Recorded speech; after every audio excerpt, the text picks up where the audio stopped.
Good morning. I'm going to try and do this in under a minute, so hold fast. All right, so yesterday I asked a question. It was a simple question, are you bored?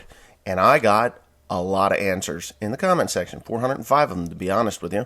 And I also asked at the end of that video to give a thumbs up. And 3,600 plus of you gave me a thumbs up. And I would like that to continue. If you like what you see, please hit the thumbs up. It means engagement. If you hit the thumb down, that means engagement as well. Comments are engagement. So this is what's going to happen.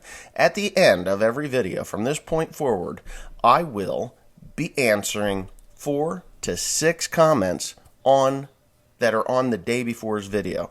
And I just think that it would be great. They're going to be positive ones and negative ones. So if I do 4, it'll be 2 positive comments and 2 negative. If it's 6, vice versa, 3 good, 3 bad. Because as you all know, if you read the comment section in my videos, they just love to troll the shit out of me. So a lot has happened over the last 10, 11 years of being on YouTube. And the best comment that I got yesterday, believe it or not, was from Elm Custom Harvesting, Eric Moser of The Farming Life. I unblocked him because he behaves himself. He's actually putting out some better content. I've actually watched a few of his videos. And now I pinned his comment to the top of yesterday's video because he nailed it on the head. A little bit of rambling, but other than that, I ramble too. Anyways, enjoy the video, and at the end of this video, I'm going to read probably 6 of these comments and respond to them. I'm going to try and do it in under 3 minutes, so stay tuned. Thank you. Okay, so it's me and Will today. Hey, Will? Yeah, he doesn't generally ride in the front seat, but I got him in the front seat today. We're going to my mom and dad's house. I'm going to drop him off because he hasn't really seen my mother and father in a while. And it's just something that needs to be done, because he needs to know his grandparents. It's a terrible thing. But we were away for 2 weeks or so. A little over 2 weeks, as you know, because there were hardly any videos. No good videos anyway. And that's just the way that goes. So I'm going to get him situated with my mom, and then I'm going to go and bring home a couple of loads of hay. I need to do that, like a couple of loads of hay, semi-loads of hay. I need to get through the week with what we've got at the hay pile, and don't really want to tear apart. I don't really want to tear apart the tarps just yet. I got some hay that's getting a little bit south of cheese there. It's starting to get mushy on top. Excuse me. So anyway, yeah, so that's what's going to happen today. It is Sunday. It's pretty chilly. They say it's about 30 degrees. I'm sure you guys up in the upper Midwest are thinking, 31 degrees, what are you, crazy? That's like summer. But yeah, there you go. Anyways, all right, so those of you who have not been in this truck, I bought this truck in 2008, and then in 2011 it was in a rollover accident. I laid it on its side. I mean, you can Google my name and then go to the accident. Rainy day, had a malfunction with the trailer, took the brakes off the trailer, pushed me into a jackknife situation at about 10 miles an hour. I bumped a curb and laid it on its side. No big deal. Anyway, we set it back up, bent the frame, racked the cab. You can see there's a little bit of light right here, so the cab was racked a little bit. Bought the truck back for a few $1,000s. 5 years later, Carl comes along and says, we could fix that thing. And I started the repairs on it, and Carl decided, hey, you know what? I can do that.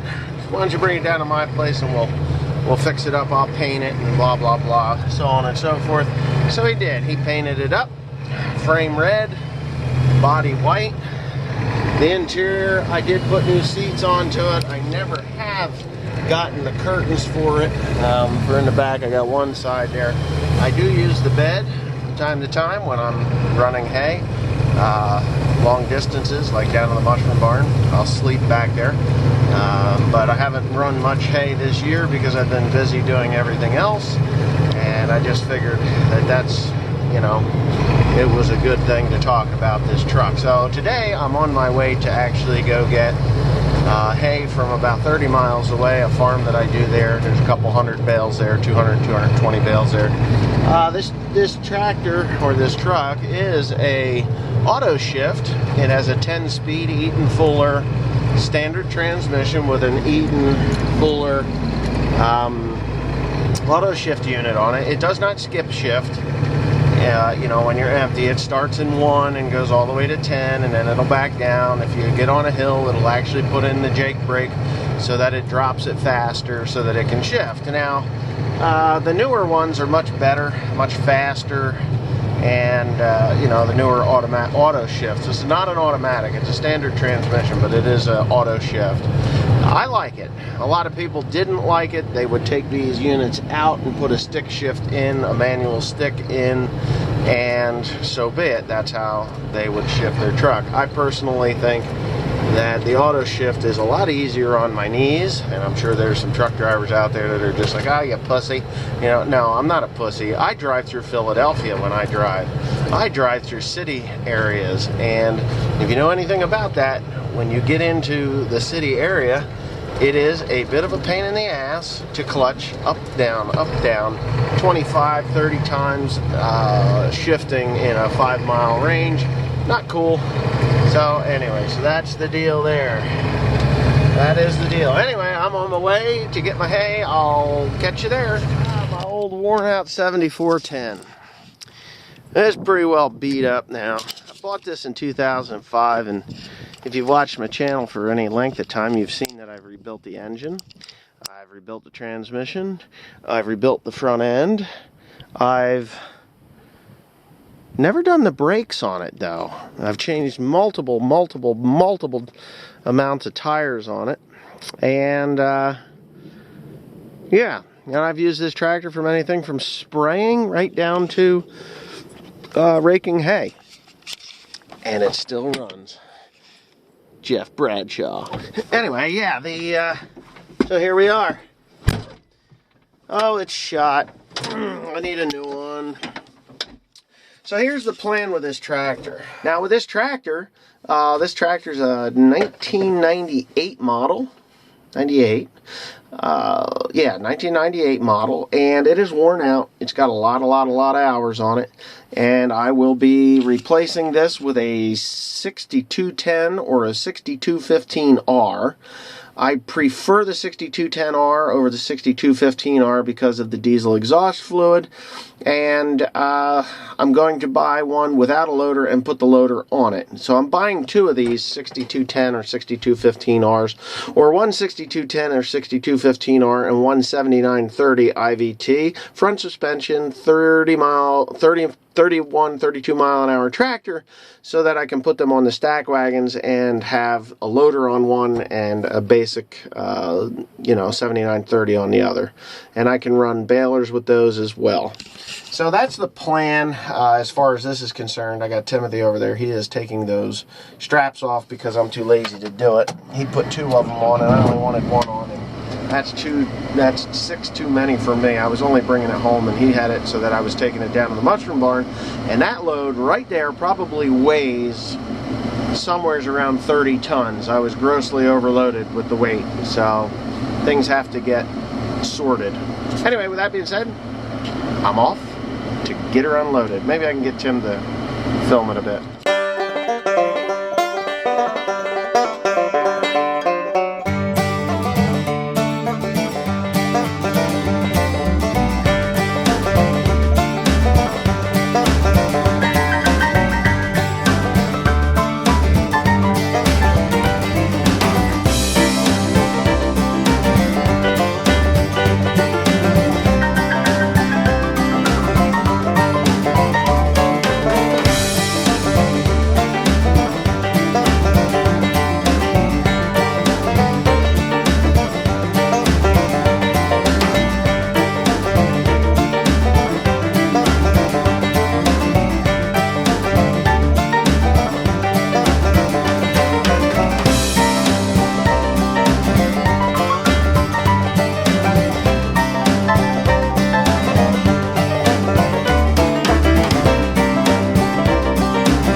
I'm in Tim's car.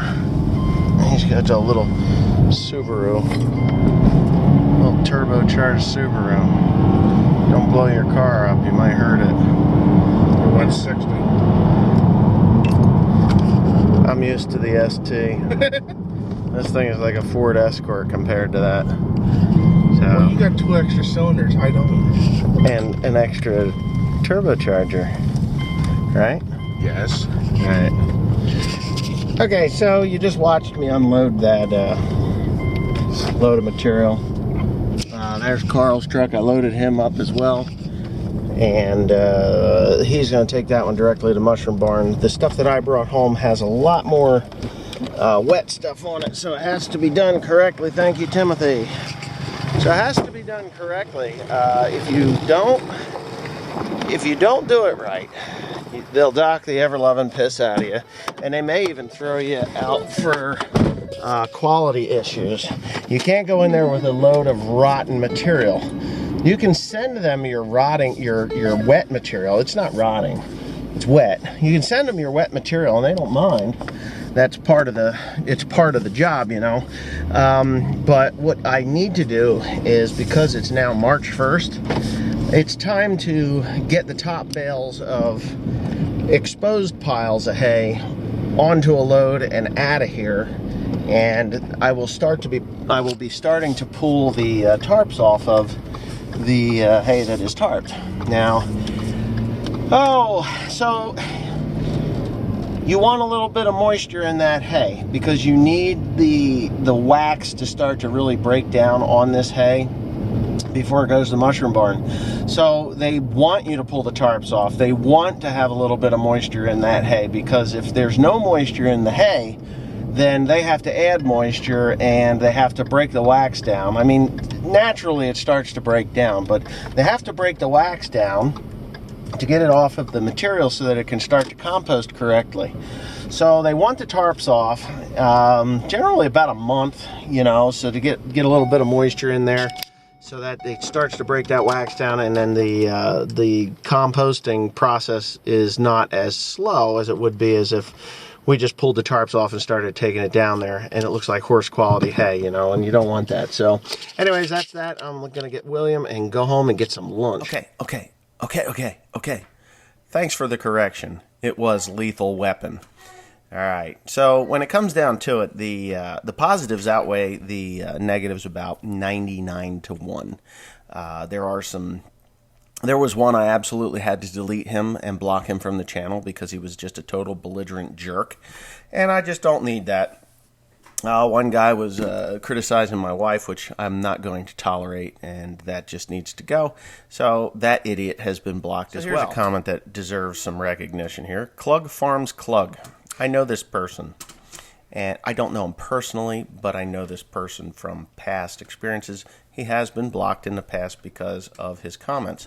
So I'm going to read it, and you'll get my response. He says, I seen one of last year's video over there. It was good. I'm not a subscriber of you because some of your comments to your viewers are not good. You'll run down people out on the roads. I sent you good comments, but you run down comments like mine because you feel you know better. So be it. Just be nice is my comment. Okay, so basically, I don't understand this running down people on the roads. I don't run anybody down on roads. You're not a subscriber of mine, which is fine. That means you're searching me every time something, you know, you want to watch something of mine. So you're not really too much of a supporter. And I do remember blocking you, and I've unblocked everyone, and then all those trolls are coming back. So anyways, Clug Farms Clug, if you don't like my channel, you're welcome to not watch it, just like anybody else. Frank Slattery. Grinding out a living in New Jersey is not easy. Got a lot of respect for you and what you do. Kind of sad when a New Jersey farmer has to leave the Garden State to work. But let them put up another strip mall and convenience store and a gas station, and then wonder where the farms went. The Garden State has become the corporation state. Keep up the good work. Thanks for that positive positive comment. I like that. Now, there's one comment that I'm going to go searching for. It is very long, and it's probably going to take up more time than I want it to. But it was definitely on the negative side, and I don't know. It just needs to be corrected. So here's my question for tomorrow. Do you think I should slightly change my channel name to trick the algorithm into putting my channel back into the suggestion box for viewers? That's what America has suggested, and I agree. I've been contemplating this for a long time. So let me know what you think. Okay, so this next comment is from H Turbo, and I've met Mr. H Turbo. I can't remember his name. I'm terrible with names and stuff, but he's been here for a very long time. I met him out at How Farms Work. But here we go. Wesley, lately the other farming channels are interacting with other farming channels to help their channels grow. It might help you to get out of your rut. YouTube can't do anything about that. I remember when you went to How Farms Work the first time. Your channel grew about 10,000 subscribers extra in just 1 week. Somebody's replied to that. Let's view that reply. A lot of these other channels are having their travels paid for by sponsors. Thank you, Mad Farmer 912D, 912 Dave. Okay, yes, that is true. H Turbo, they are. Because I find it rather boring to go and film the exact same thing everybody else is filming, and it's annoying to the people at the booths. Trust me. Unless they call you in and say, hey, this is my product. Do you mind filming it? There you go. When I go to a farm show, I want to go to enjoy myself, not annoy people, And that's the difference between me and most of them. I do not do interviews. I never have done interviews. I've been interviewed, but I just don't give interviews. It's not my shtick. So maybe that explains some of that for you. And that'll be the last one. Don't really have too... I can't read the negatives. These guys that are posting negative comments, keep it to 4 sentences. Any more than that, I'm not posting it. I can't. It's just too damn long. Here's one. I mean, I would love to see you actually go talk with the farmers and have them show off some of their equipment next time you're in the Philippines. You do realize that the farming community in the Philippines speak not English. You wouldn't understand a word they're saying. And the translations from that would be very crude from me, if I could even understand what they're saying, because most of it is their regional language, not their national language. It's complicated, and I can't do that. But anyways, thanks for watching. I hope you enjoyed this. If you're still here, yay. If not, thank you anyway for being here.